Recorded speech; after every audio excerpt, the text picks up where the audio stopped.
شهر رمضان الذي أنزل فيه القرآن نحمده ونصلي على رسوله الكريم.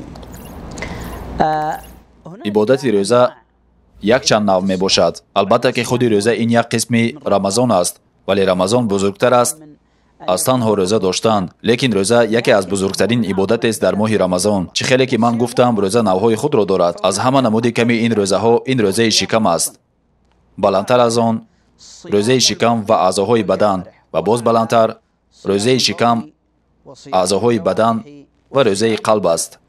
рӯзаи шикам ин худдорӣ кардан аз шиканандаҳои он. рӯзаи аъзоҳои бадан ин худдорӣ кардан аз гуноҳу маъсият. дар бораи рӯзаи қалб бошад ин вақте ки ту қалбатро аз ҳама чиз мекани ба ҷуз аз Аллоҳ субҳанаҳу ва таъала. ин ҳолатест ки нест дар қалбат чизе ба касе ва ё ба чизе ба ҷуз аз Аллоҳ. яқинан таваккал карда боварӣ кардан ба ӯ нест худои лоиқи ибодат ба ҷуз аз Аллоҳ ва Муҳаммад фиристодаи ӯстро. ای برادران و خواهرانم، زمانی که ما احساس کردن این حسیات را آغاز میکنیم، احساسی که ما از روزه خود میگیریم، نه تنها گشنگی و تشنگی، نه، چون پیامبر صلی الله علیه و سلم گفتند اگر کسی در وقت روزه ترک سخنان دروغ و کارهای به این مانند را نکند، پس الله به این گونه شخص نیازی ندارد که او خوردن و نوشیدن را ترک کند. البته این معنای این را ندارد که روزه تو بیکار است، نه، ولی در حدیث پیامبر گویا این که میگویند روزه نه تنها روزه شکم است.